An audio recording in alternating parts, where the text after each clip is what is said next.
Yesterday here in Sacramento, we spent the day meditating on ethical training methods for those who wish to live their life for the welfare of the world.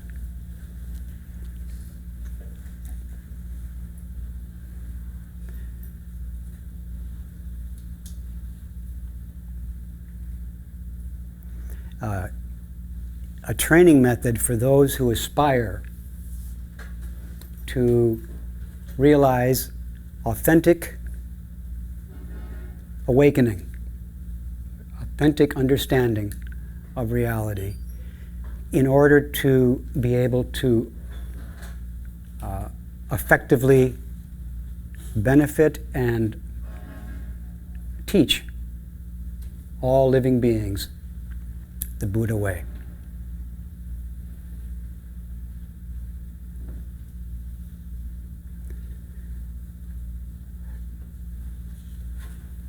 We may aspire to live a life that will benefit the world, and this aspiration, in order to be realized, needs to be protected and developed. So the training methods for those who have such an aspiration are methods to protect and develop this aspiration to its fulfillment.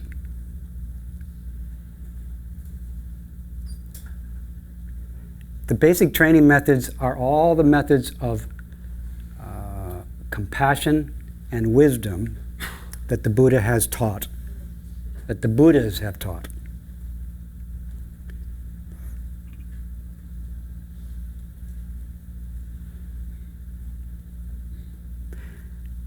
So basically, at the foundation of this practice of training this aspiration to fulfillment, basically it starts with compassion practices. So that for a person who has this aspiration and is involved in this training, they are instructed and encouraged to practice compassion towards everything that comes to them, everything that comes up within their own body and mind to their awareness, and every living being that they meet, human and non-human. They are encouraged and instructed about how to bring compassion to every encounter, to every meeting, inwardly and outwardly. The basic elements of compassion are generosity, ethical training, patience, enthusiasm, and concentration. Based on these compassion practices, one is ready to enter into reality and realize Buddha's wisdom.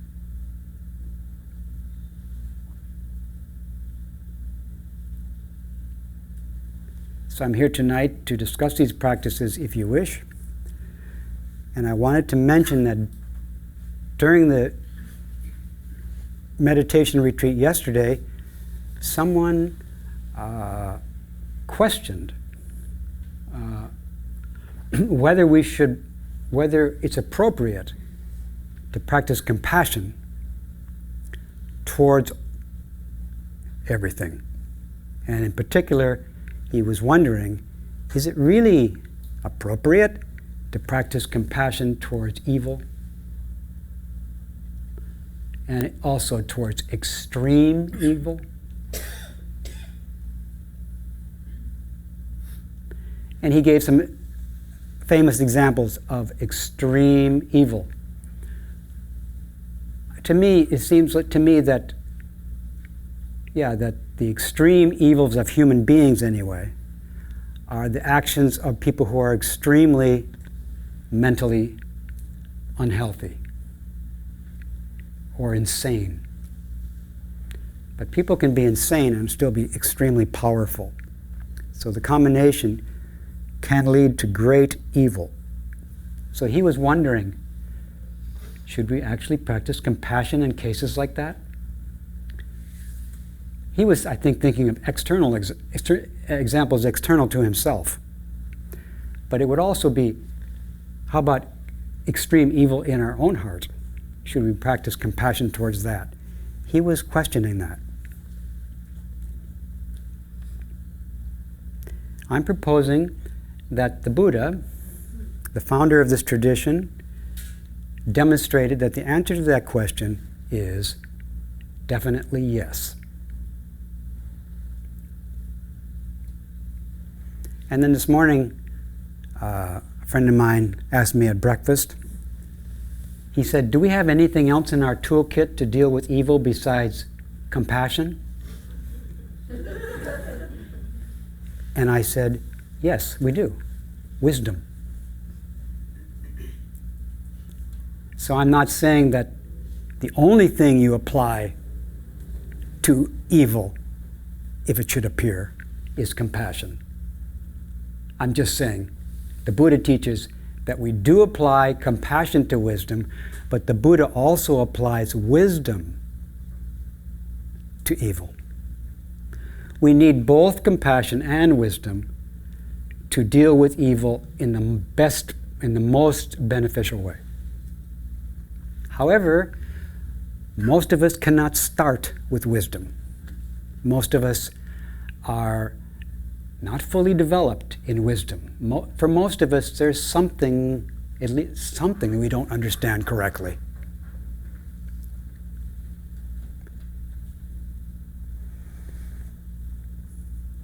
But with our own ignorance, our own confusion, our own unhealthy states, the beginning of the practice for the welfare of the world is to bring compassion to these states inwardly.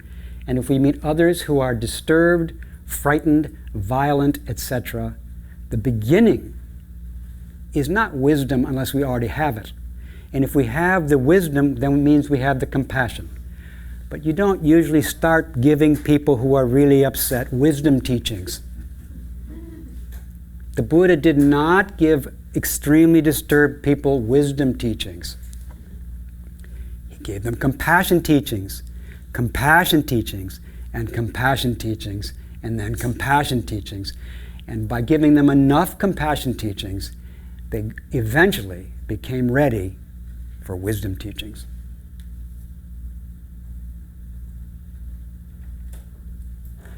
Wisdom teachings are not appropriate to people who are extremely agitated, upset, and distracted. When people are in that state, the wisdom teachings just bounce off. But compassion teachings can reach people who are extremely upset.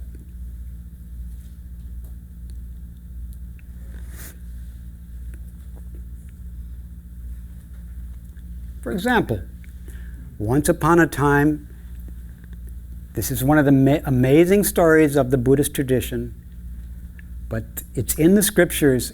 It's not just a folk tale, that the Buddha lived in India, and there was a man who lived in India named Angulimala. And Angulimala means necklace of fingers. This person had some wholesome background, but something happened in his life such that his teacher, who he trusted, instructed him to kill 1,000 people.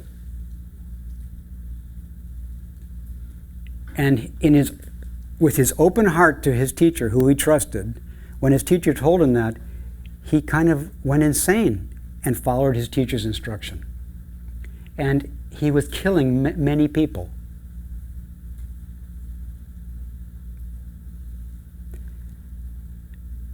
And the amazing thing is that as he is about to kill his mother, who should show up? Isn't this too amazing to believe almost? Who should show up but the Buddha?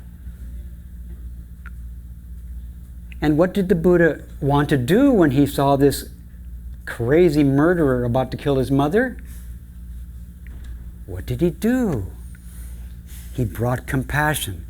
He stepped between this insane man and his mother to protect his mother and to meet him. And did he meet him with violence? Did he kill him? Well, no, he didn't. Could he have? The Buddha has great powers, but he didn't use them to harm people. So he met this man and said to this man, "Hello, friend."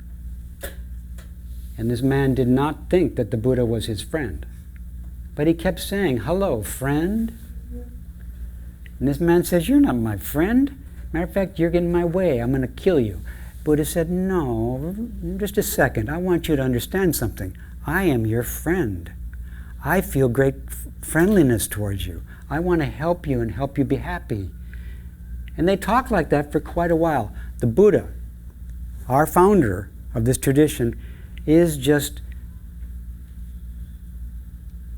giving this great, warm, loving kindness to this man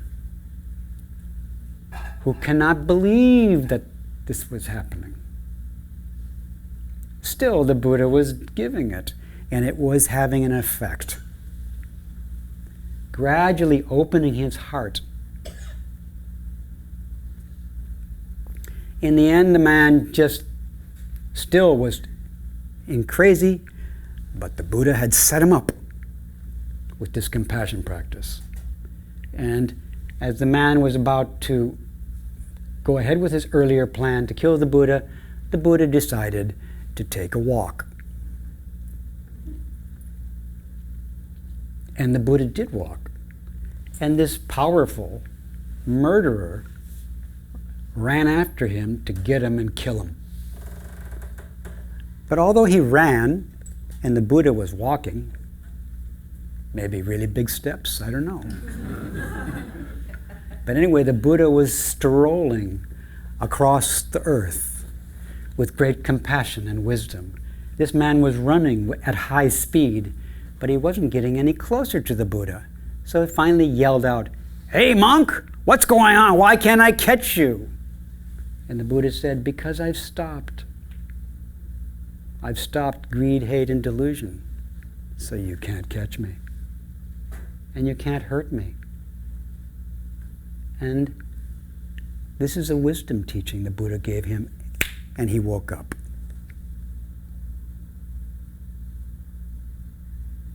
But first, the Buddha gave him compassion and loving kindness to open his heart so that he could give him the wisdom teaching, could show him the wisdom teaching and turn it and wake him up.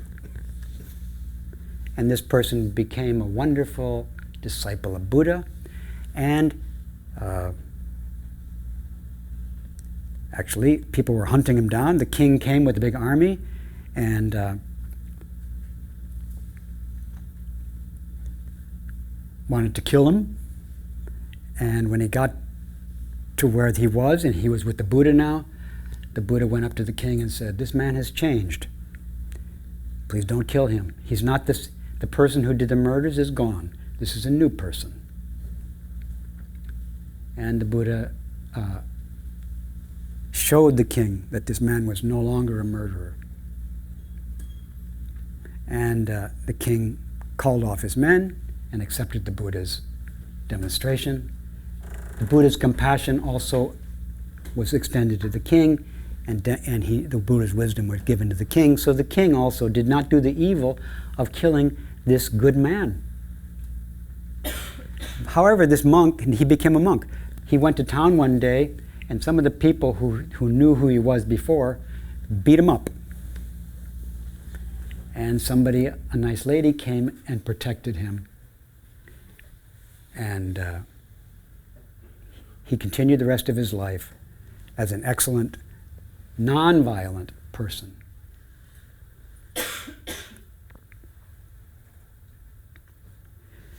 The first teachings given by the Buddha that we have recorded in what's called the first turning of the wheel, the first turning of the Dharma wheel, This new book is called The Third Turning. It's a teaching about later developments of the teaching. But in the first turning, the scripture called The First Turning, when the Buddha talked to these 5 yogis, the Buddha gave wisdom teachings. Because these 5 yogis already knew how to practice, now already had received compassion teachings. They had already received ethical training. They already received instruction about concentration. They were beings who were nonviolent and compassionate towards everyone they met, and they were also nonviolent and compassionate towards their own minds. And therefore their minds had become tamed and gentle and deeply, deeply calm.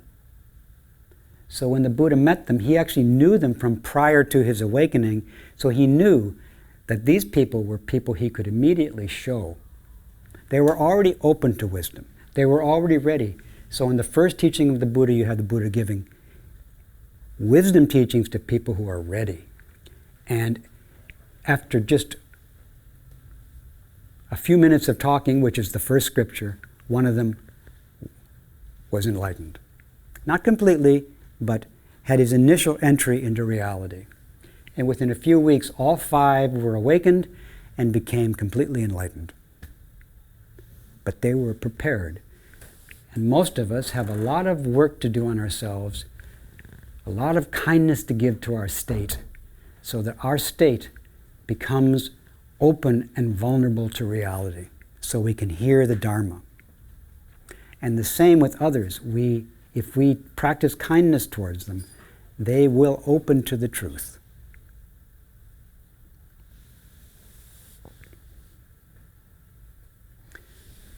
In the Lotus Sutra, it says that the one great causal condition of the Buddha appearing in the world, the one great causal condition of the Buddha appearing in the world is the wish, is a wish that has 4 parts. It's the wish to open living beings to Buddha's wisdom. And once they're open, to show it to them, to demonstrate it. And then once it's demonstrated, to help them awaken to it, and then to help them enter it. It's the wish to help them open, see the demonstration, awaken, and enter Buddha's wisdom. But what I'd like to stress tonight is that in order to open to Buddha's wisdom, the Buddhas teach and demonstrate compassion. Most of us are not sure it's okay to open our heart, because we've learned that sometimes if we have our heart open and that open heart is not treated with compassion, we sometimes say that was not a good idea. Better keep it closed and protected, because someone might not be kind. And if they're not kind and I'm closed, it won't be so bad, we think. So somebody has to teach us that it's really a good idea to practice compassion. And if we practice compassion towards others and practice compassion towards ourselves, we will dare to open to the truth. We will dare to open to enlightenment.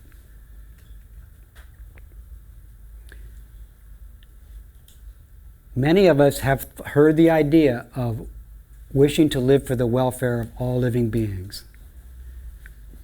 And many of us have felt like, I would like to learn that. I would like to actually be willing to live, to give my life for the welfare of others. Many of us have thought that's a good idea. And many of us have tried. But most of us who have tried have found that there's some cases that we feel should be an exception to that policy. Even sometimes people who, the day before, we thought, I really want to be devoted to this person and open to this person and give my life for this person's welfare. But today they really insulted me. Today they ridiculed me. So I'm changing my mind for this person. And then I hear again, being devoted to the welfare of others, and I say, well, I have my limits. But another way to say, not that I have my limits, but the level of practice here, the compassion that I have to offer, isn't well enough developed to handle all challenges.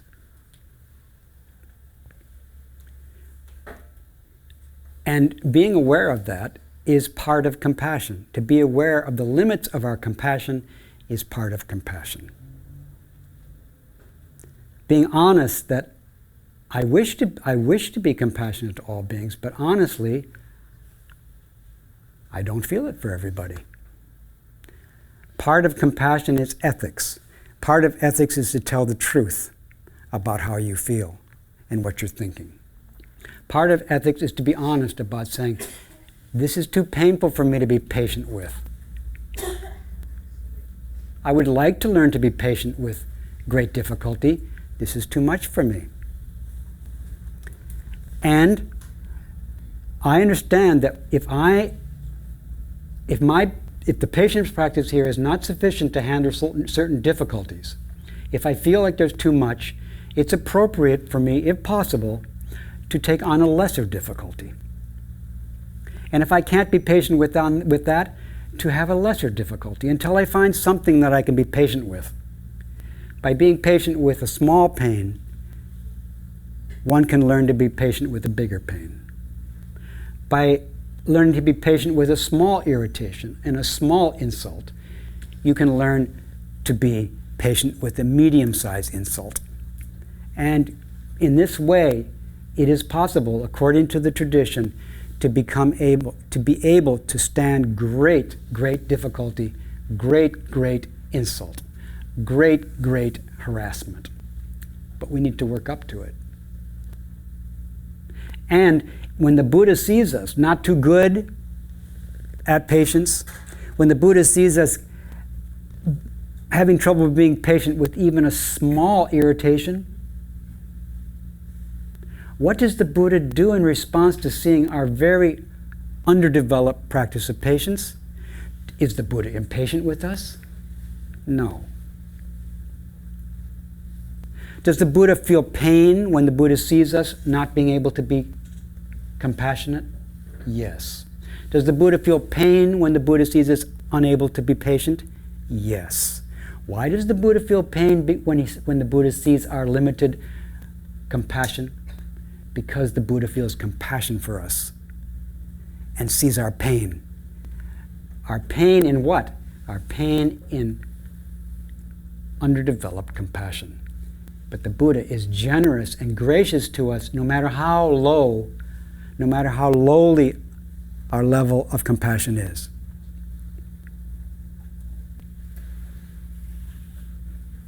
And the Buddha wants us to become more compassionate, and the Buddha is not rushing us to be more compassionate. And the Buddha feels pain because the Buddha sees that when we're not compassionate fully, we are suffering. And the Buddha knows that if we develop our compassion, we will be free of suffering and be able to show others that great compassion is liberation from suffering. Still, the Buddha is gracious to us and welcoming to us in our lowest possible condition, in our medium condition, in our advanced condition, and our supreme condition. The Buddha's compassion to every possible condition. Of course. And when we become sufficiently developed in compassion, the Buddha is very happy to see this. And then the Buddha says, now it's time to give the wisdom teachings.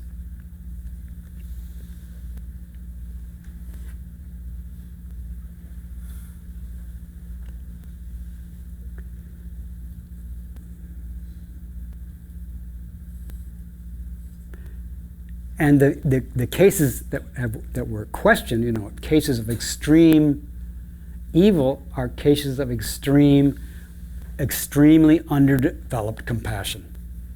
It's for beings who have no compassion for their own who have almost no compassion for their own suffering, and because they don't practice with their own suffering, their suffering is virtually, it drives them crazy because they have no positive way to deal with it, so they deal with it in a negative way by being violent, blaming other people for it, and so on.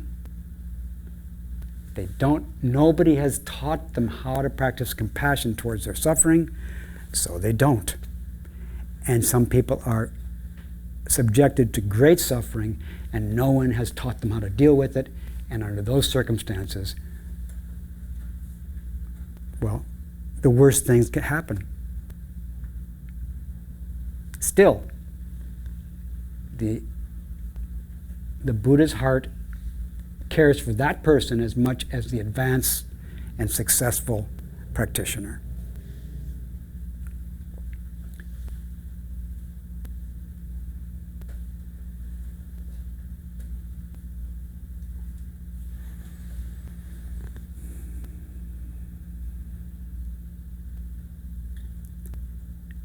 If I cannot welcome everybody, if I cannot welcome everything in my own heart, then I cannot welcome enlightenment.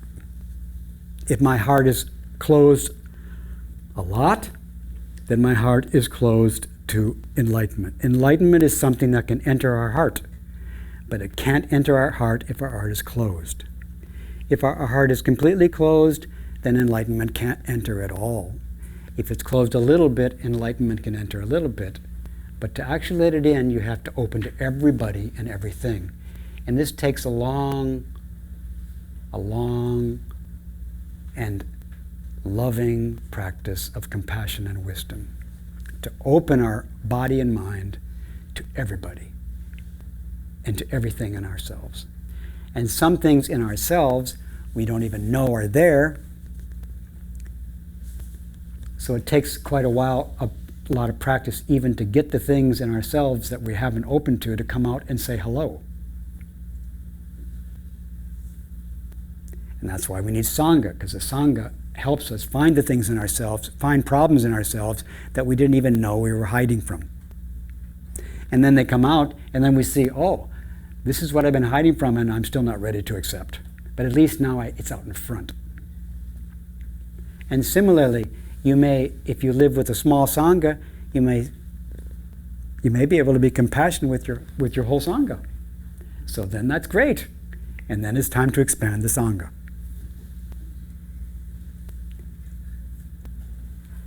To expand the kinds of people that you're open to.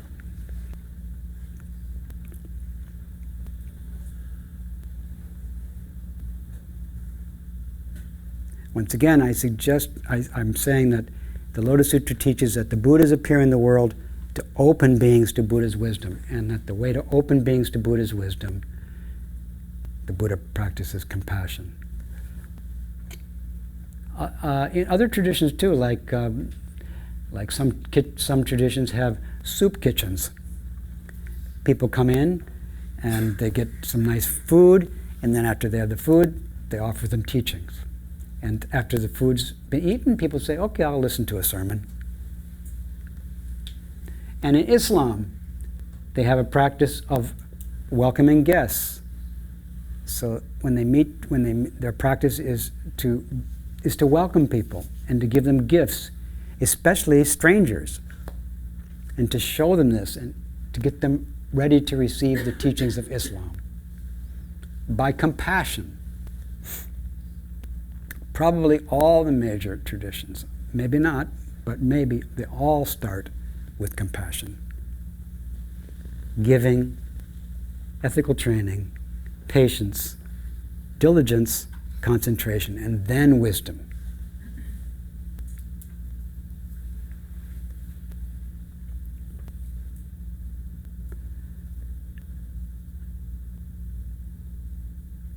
So I'm not saying I can open my heart to everything in myself or everything that any living being presents to me, But I am saying that that's my understanding of what I need to learn, and I would like to learn that. I would like to be able to open my heart to all of you completely. But maybe I'm not there yet, but that's what I want to learn. And I came to study Zen. I came to study Zen because I saw some examples of some people who opened their heart in situations where most people would close them. And when I saw that, I thought, I want to learn that. I want to learn how to open instead of close. And then I found out, again, that these people who could open in situations where most people would close, that they didn't just have good luck. They were graduates of a training program. A training program, the bodhisattva training program. They did that training for a long time, and then they could open when attacked. Open and benefit. But I'm not saying that, and I am saying that part of learning compassion is to also be aware of what's too advanced.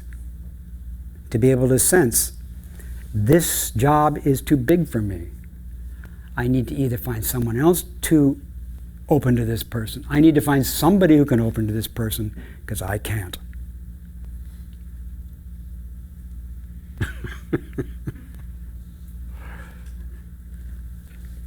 This is not a very good example, but there's this story of, I think it's called, one way to call it is the story of 3 billy goats gruff.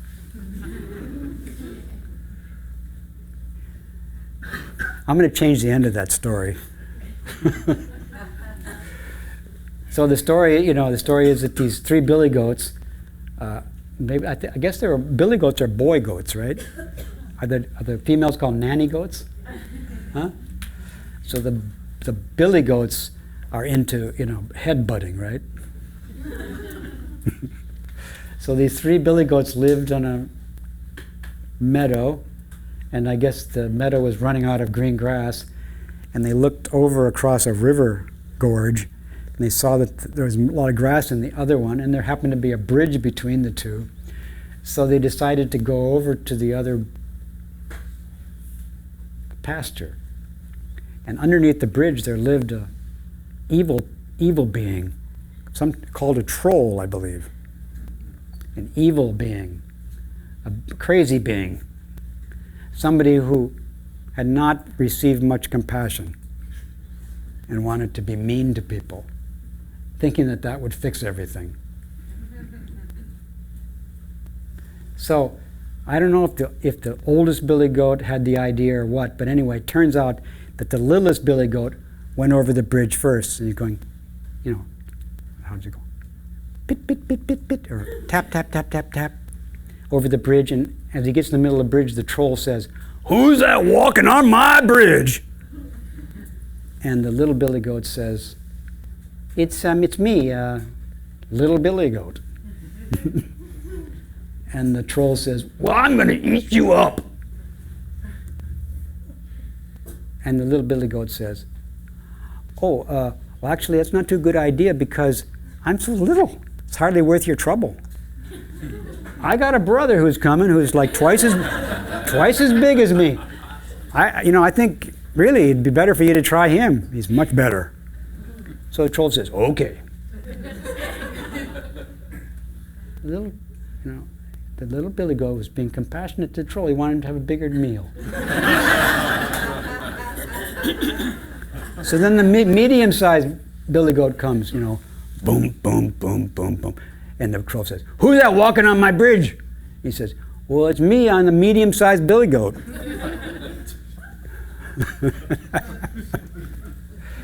Troll says, "Well, I'm going to eat you up. You'll be more satisfying than that little brother of yours." He says, "Wait a minute. You shouldn't eat me because a really good meal's coming, a really big one. That's the one I recommend for you, dear troll." So he says, "Okay." And then the big one comes. Boom, boom, boom, boom. And Troll says, who is that walking on my bridge? He says, it's me, the large-sized billy goat. I'm going to eat you up and you're going to be a really good meal. And the big one says, you're right. I would be a really good meal. I would satisfy you completely.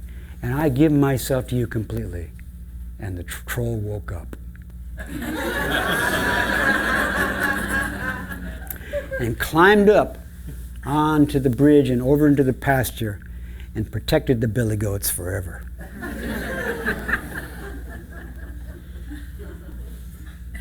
This is the Buddhist version of that story.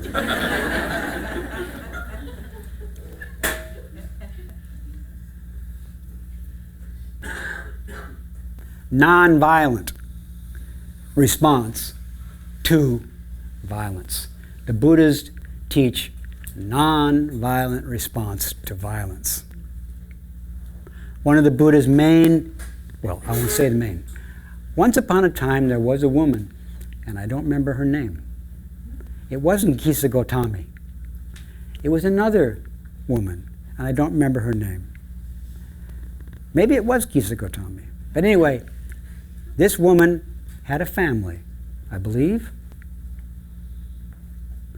and some natural disaster occurred, and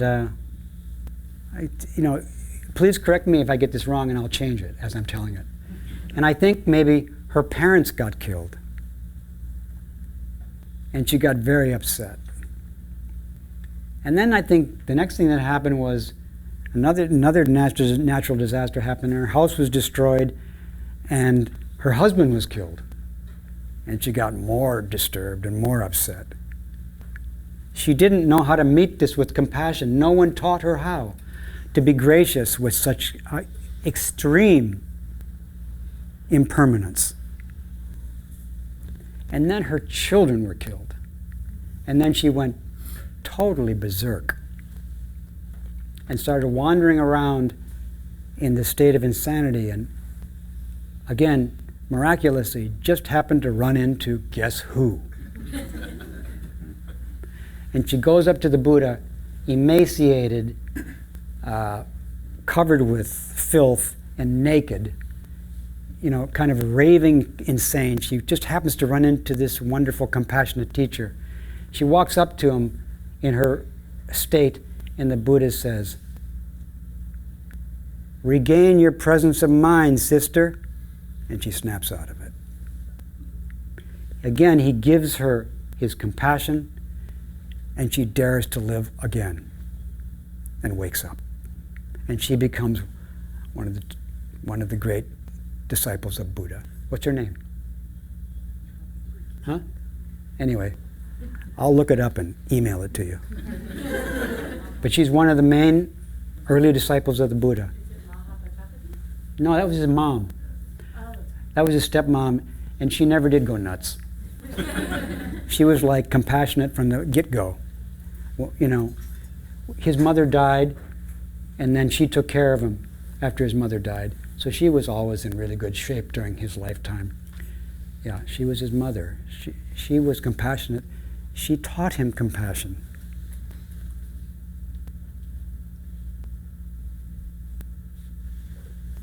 He learned compassion from her, and then when he became Buddha, he gave her the Dharma he discovered. He returned the great kindness to her.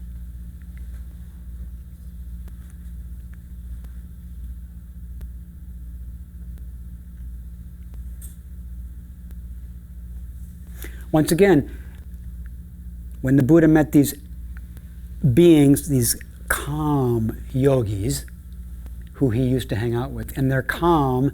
Why are they calm? Because when life's difficulties were presented to them, they met it with compassion. They met it with patience. They met it with ethical conduct.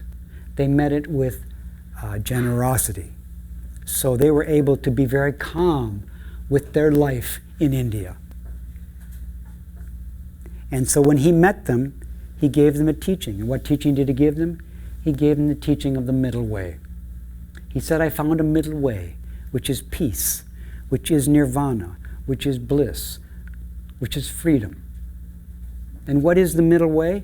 It is to avoid the extremes, the two forms of addiction. Addiction to self-concern and addiction to self-denial or self-mortification. He taught that to them. And what is the middle way? It is the Four Noble Truths.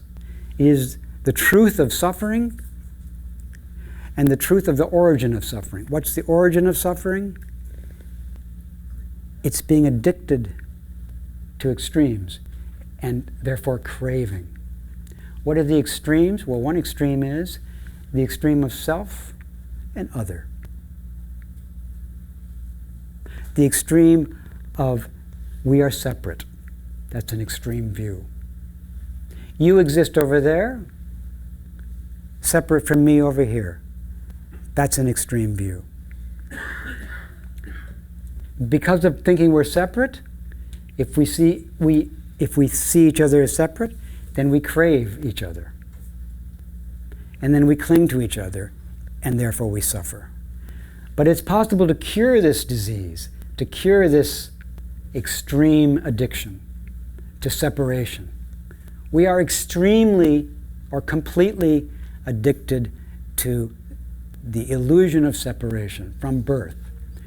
But if we apply the training method of compassion to this addiction to believing that we're separate, we can open our hearts to that being an illusion. We can dare to open our heart to that we're not separate, to the reality of interdependence and non-separation. These people were ready for that, and he taught it, and one of them heard it within a few minutes, and the others heard it within a few days. And then they deepened this understanding.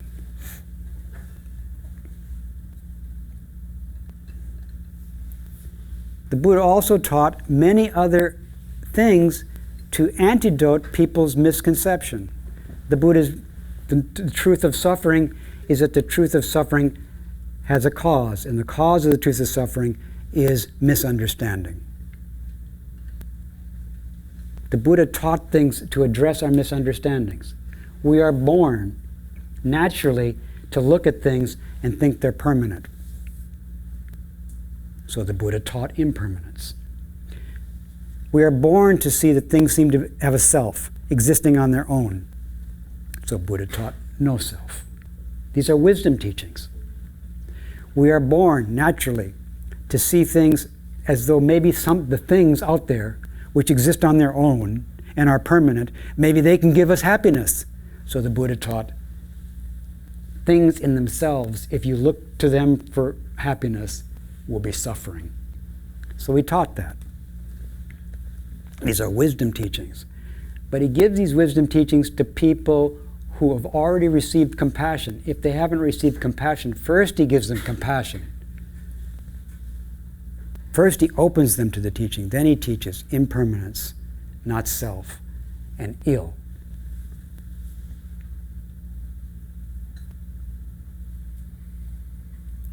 We have minds, which create a story. That what we're looking at is out there separate from us. That's the kind of minds we have. We have minds that arise and look at themselves and say that what they're looking at is outside themselves. They're actually looking at themselves, but it looks like they're looking at something outside themselves. And the mind believes it. This is the way we're born. We have a mind which is deceptive. The Buddha taught living beings are born with deceptive minds. This is a wisdom teaching. I'm telling you this now, but I don't know if you've received enough compassion to open to this teaching.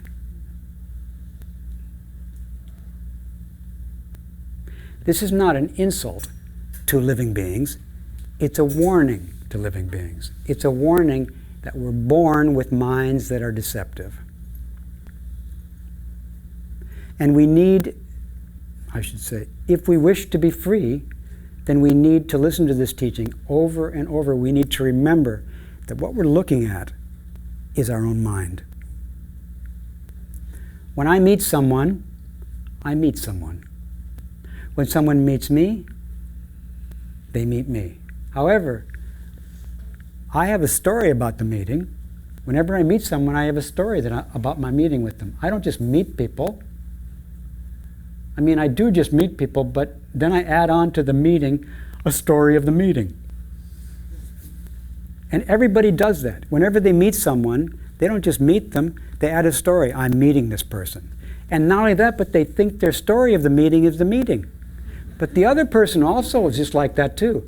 They meet us, and they have a story of their meeting with us, but their story is not our story. But they think their story is true, and we think our story is true, and that's the way living beings are born. Is they can't help but make up a story about everybody they meet and everything they experience. And again, they can't help believing that their story is not a story, but a reality. We do meet. We are relating to each other. But the way we're meeting is not our story of our way we're relating. But we can't help but have a story, so we have to be compassionate to that story so we can open to the teaching that this story is a deception. Because the story, basically the story is this person that I'm meeting is separate from me. Whereas actually, I'm looking at my mind, which is mischaracterizing the meeting. In the actual meeting, there's no separation. But the living beings who are meeting think there is. If we listen to this teaching and listen to this teaching and remember this teaching and listen to this teaching, gradually we hear it. Someday we hear it. And when we hear it, we become free of what? Of our mind. We become free of our mind. We become free of living our life from the standpoint of our mind, which is deceptive. We don't eliminate our mind. We become free of our mind and let our mind go on as before, but now we're free of it. And then we can show other people who also have minds how they can become free of their mind. How? By practicing compassion towards our mind and their mind, practicing compassion towards our story of our mind and our story of their mind. And then we become free.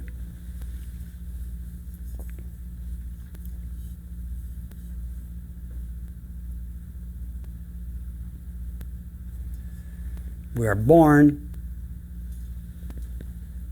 deceiving ourselves. We are born with a mind that's a trickster. But this mind should be treated with great compassion. And if we don't know how to treat it with great compassion, we need to learn. And so we learn great compassion, and by being greatly compassionate and greatly kind to this deceptive mental process, we will be able to receive these teachings and let them come into our heart, and then we'll become free of the deceptive mind without messing with it at all. And then it will serve us to talk to the other people who have not yet become free of the deception. Because we can show them, it's not like I don't have a mind and I'm free of a mind. I got a mind just like yours, and watch how I'm not fooled by it. I'm just like you.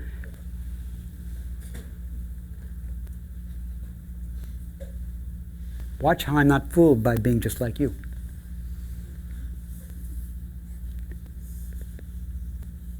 So I'll tell a Zen story now about this.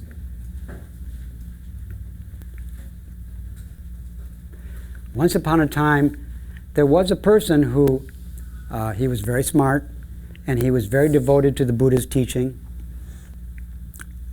And I think he knew how to practice compassion. And I think he was very ethical. Mostly they just talk about how smart he was, but and how well studied he was in the Buddha's teaching. But I imagine that they're not mentioning that, or maybe it's assumed, that to be at the level of the story that we're telling, he was already learned how to practice generosity and ethics and patience and diligence. Obviously, he was very diligent in his studies because he was a master of the Buddhist teaching. And I also imagine that he was quite concentrated. Because he was such a master in the teachings, he must have been very concentrated. However, he was still deceived by his mind. He still had the problem of a mind that he did not understand, and he was fooled by it. And he studied with a great teacher, and when he was with that teacher's name was a Chinese master, his name was Baizhang, and while he was studying with Baizhang, he didn't understand his mind. So he was trapped inside his mind. He was enslaved. He was a slave of his mind. He was a puppet of his mind, which told him, the usual story. We all have minds which tell us stories, and he was just like us, and he was fooled by the stories his mind told. He thought they were true. Like he had a story that he was a great Buddhist student, which a lot of other people had that story too. Like his teacher probably had that story, but his teacher didn't believe that story. Anyway, his teacher tried to help him, but he couldn't.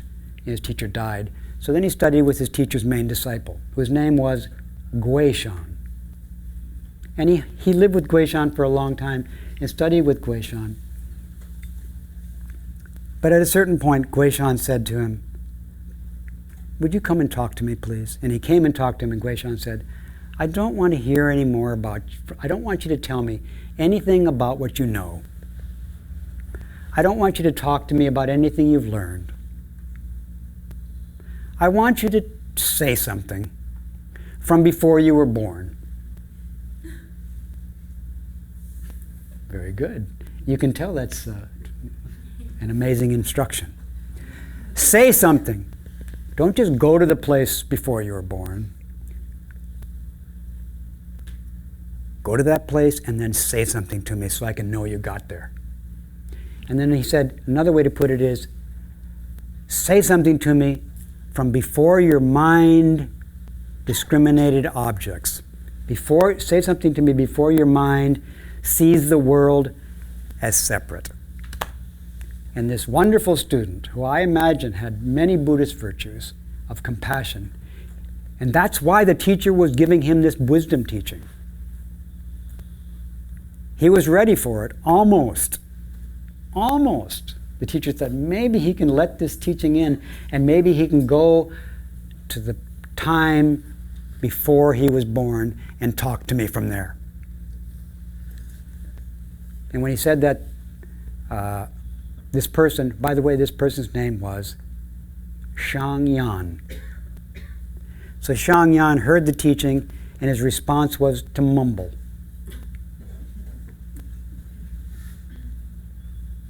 And Guishan said, well, no, not really. So then he went away and went back and looked at all his notes and scriptures and studied them. And then he came back to Guishan and tried to say something from before he was born. Tried to say something before he separated himself from everybody.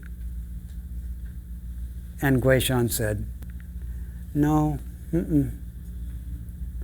And he kind of broke into tears, and he said, okay, I give up. I'm just going to leave and just go and just be a very simple monk. I'm not going to study anymore. I'm going to go. I heard that the national teacher, there was a great teacher, and he had a monument.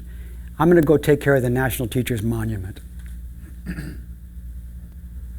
Because I heard that it's not being cared for well. And Guishan, his teacher, said, okay, go.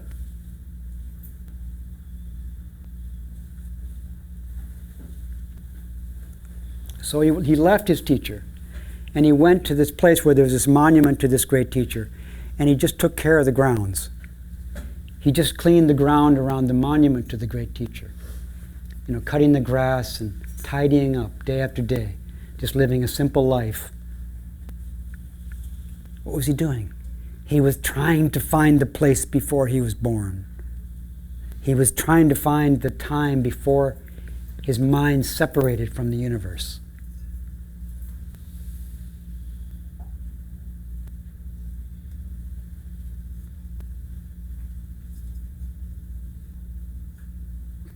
And one day, when he was cleaning the ground, his broom or his rake hit a pebble, and the pebble flew through the air and hit a bamboo stalk and went, and he became free of his mind.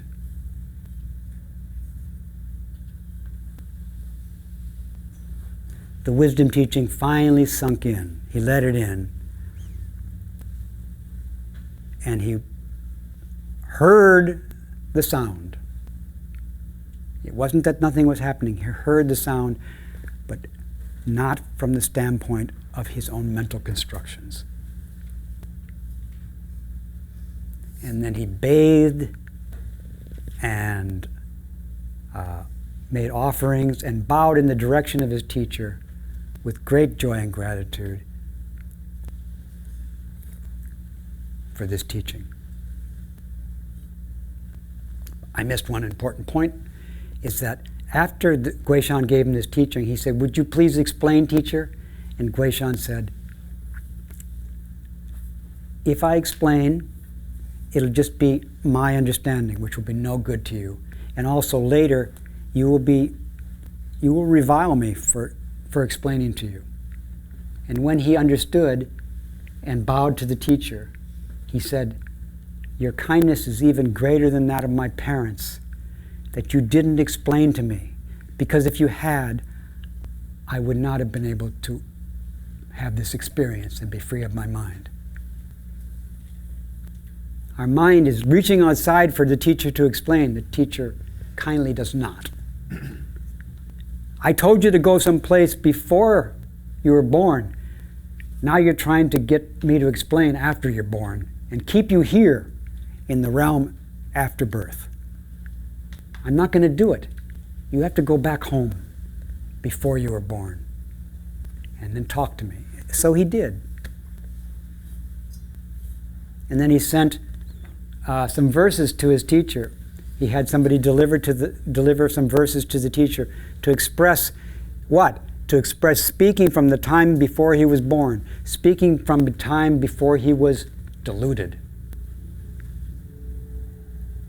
And when the teacher heard it, he says, "The disciple has penetrated the reality."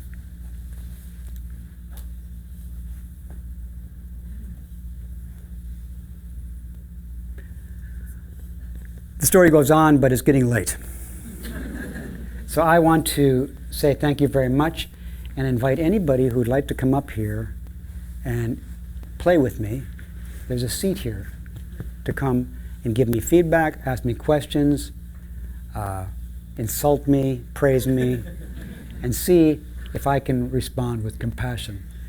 Please come up here and be compassionate to me. Please come up here and help me, if you like. And if you don't want to, please don't.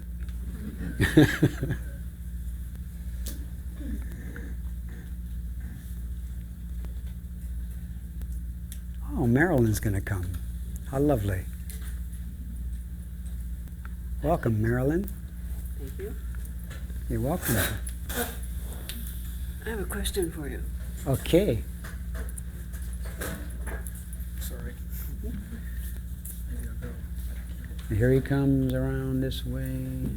Going to give you a microphone. Very nice. I'll have to give you a little background just to Please do. to help me and you. Yeah, please give me some background to help you. There's legislation in the going on right now, being introduced, to stop killing a certain. I'm sorry, back up.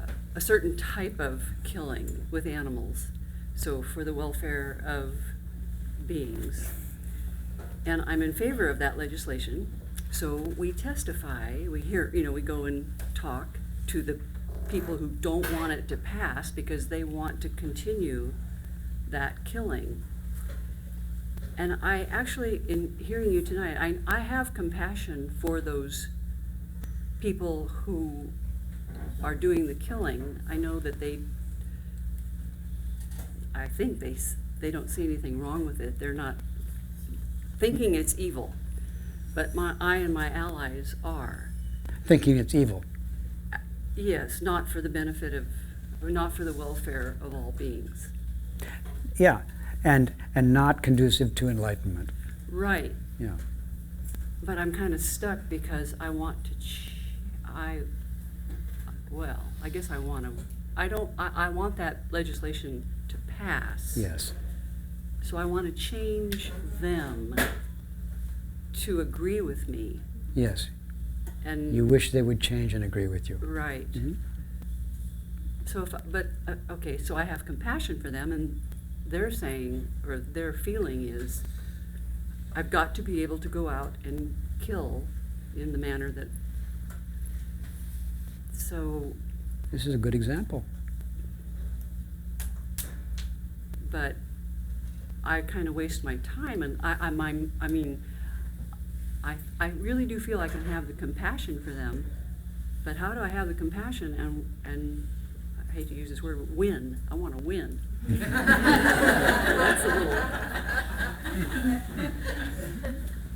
If the Buddha sees a woman who wants to win, what does the Buddha do with that woman? Well, compassion towards the woman. Towards the woman who wants to win. So if you feel in your heart the wish to win, I would like you to be compassionate to the wish to win. Okay. So you've got the wish to win. I want to be compassionate to your wish to win.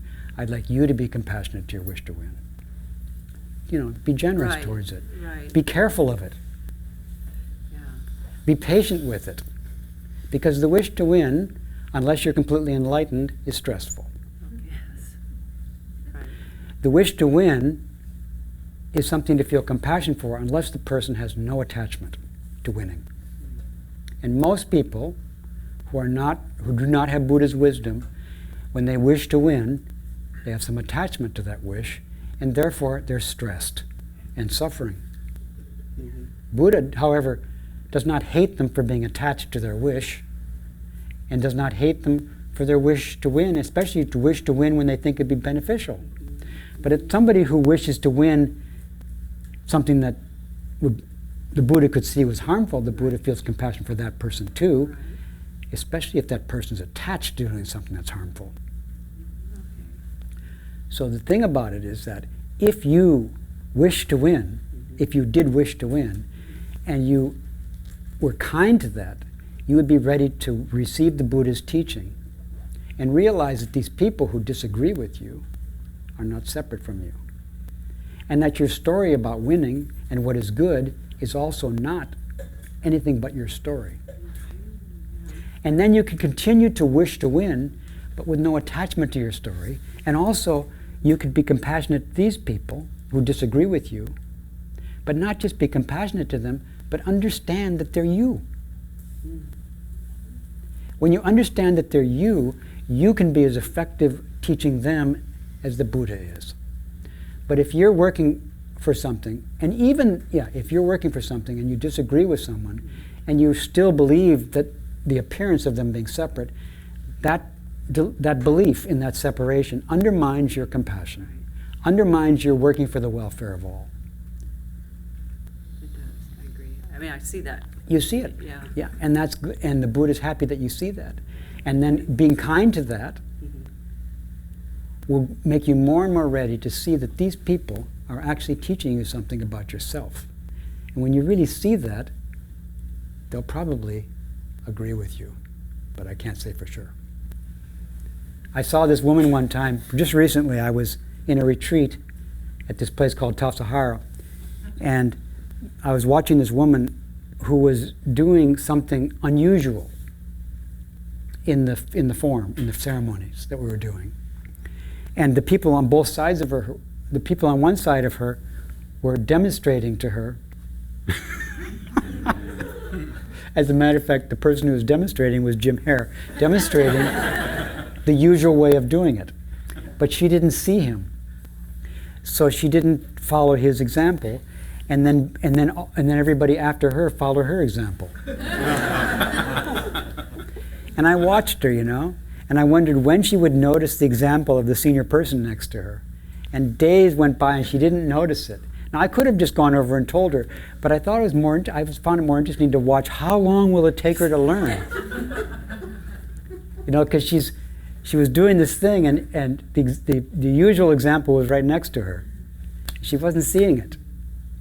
And it was having, some consequence because all her friends were copying her. And after a while, her friends kind of got the picture and they stopped following her. So then she was the only one doing this. And she didn't notice that the people on this side were doing it different and the person on this side was doing it. I was amazed. I was watching. And again, I could have said, blah, blah. But I didn't. And then finally I thought, what is it about her that's me? How is what I'm seeing over there me?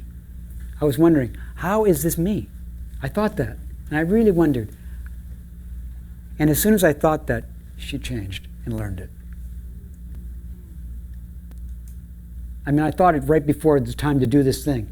But I thought, and I wasn't trying to manipulate it. I just thought, forget about how amazing she is that she's not learning this.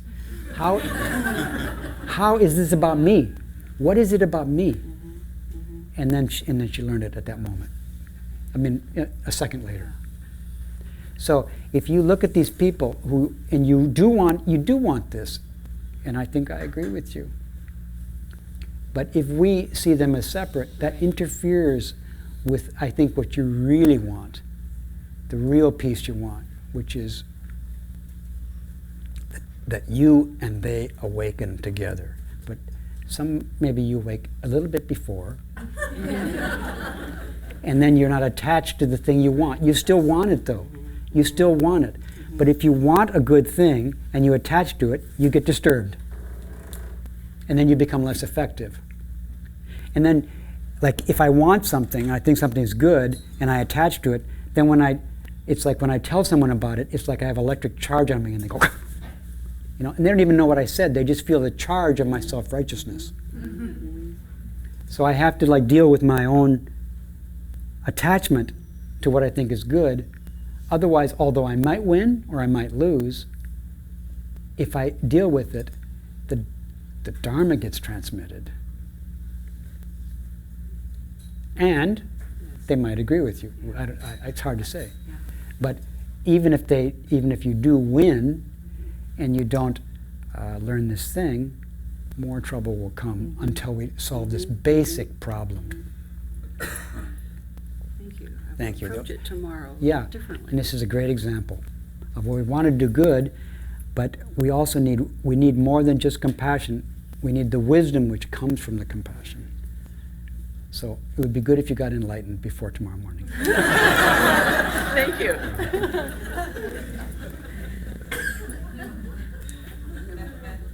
Anything else tonight? Any other excellent examples? Please come. Do you want to come? I welcome you to come. I don't know if it's so much a question. It doesn't have to be a question. It can be a song, a dance. I work in the medical field, and sometimes I get so overwhelmed by empathy for somebody else's pain that I have a hard time doing my job. Yeah.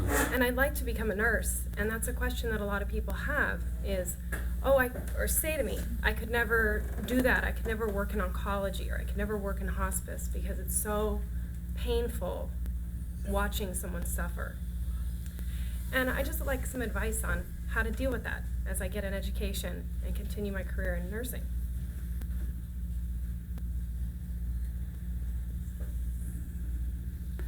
So you have experiences where the pain you feel seeing other people's pain, that you can barely stand it? Like having a hard time assisting a doctor because someone's in pain, and it's just so hard for me to watch because I can feel it from them. Yeah, so you feel the pain. Now, the pain you feel, to some extent, I think the pain you feel is because you care about them. Yeah. Okay, that's good pain. Yeah. Now, how can you welcome that pain? You need to, so you got that the pain you feel is good. It's connected to compassion. But you also need to be generous towards your own difficulty. And continue to be helpful and do my job. Like that's where I can be helpful. I don't want to be overwhelmed by something that I can't do what I'm supposed to do. Right. So you need to learn, in order to do this work, you need to be gracious to this pain, which is very great. You need to say thank you. You don't have to like it. And certainly you shouldn't dislike it, because it's a good pain. It's the pain that comes from you caring for these people. The Buddha feels pain when the Buddha sees suffering people. But the pain the Buddha feels comes because the Buddha loves the people. So your pain, some part of your pain is very, very good. So what you need to do, number one is you want to learn to have this pain. You don't want to get rid of this pain. You don't want to not feel pain when you see suffering of other people, right? Right. It wouldn't be good to not want. I mean, if you didn't want to feel it, you should be compassionate to that, because that's not healthy. Mm-hmm. So you also don't have to want the pain. It's just whatever pain you feel when you see suffering people, you need to learn to be generous with it. You need to give the gift of letting that pain be that pain, just like it is. Not make it more, not make it less. Give it, say, I give you the gift pain to be the pain you are. So now you have the pain, but now you have generosity too. And the generosity is a joy, that you're being generous towards this pain. You're saying, welcome pain. I still feel the pain, but now there's a joy of welcoming you. You're a very difficult guest. But I welcome you anyway, because I know if I don't welcome you, you're going to overwhelm me.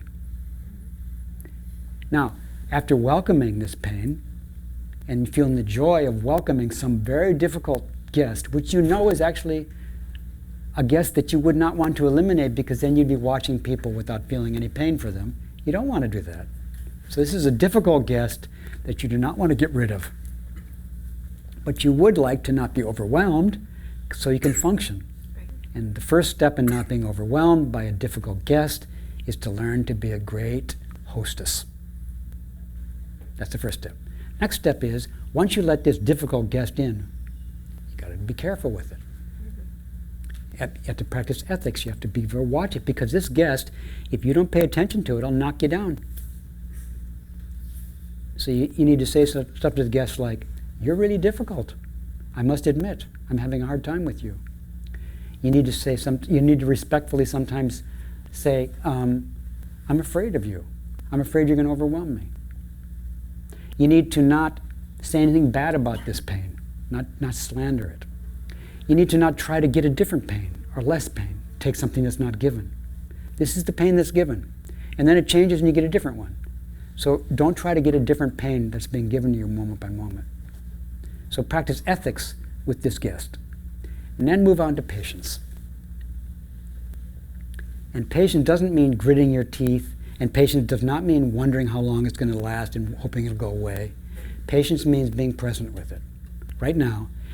But also, it helps to be present in the smallest possible time. Just now. Don't think about how long it's been going on. Don't think about how long it will go on. Just deal with it right now. That's patience. Be present. Then, if you want to be able to do this work best, you have to be diligent. You have to think about how good it would be to do these practices so you can be present with all this pain. You need to think about it until you really aspire to bring these compassion practices to this pain, because you know not only will it make it possible for you to be effective and present, but it will help the doctors and it will help the patient, because the patient is also having a hard time being present, being gracious and careful and patient with their pain. So you're not only going to be more effective, but you're going to be teaching others, the doctors, the other nurses, and the patients how to do what they need to do with themselves. The doctors are also suffering. And the patients need somebody to show them, I'm here with you, I'm suffering with you, and I'm not trying to make you different from how you are right now. I want you to get well, but now that you're sick, I'm totally here with you in your sickness. And if you don't get better, I'm going to stay with you, moment by moment. I'm training myself to be able to be with you. And I want to encourage you to be with yourself. We don't know where this is going, but we're going to be together. And the next step, after really being enthusiastic about this practice, this way of dealing with this pain, then practice concentration. Try to be relaxed, try to relax and be calm with it. Then you're setting the stage for wisdom,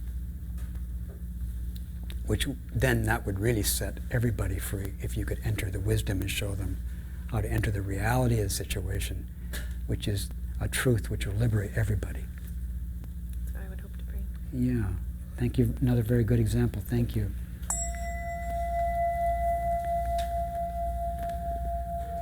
Thank you very much for coming to meet me and coming to help me.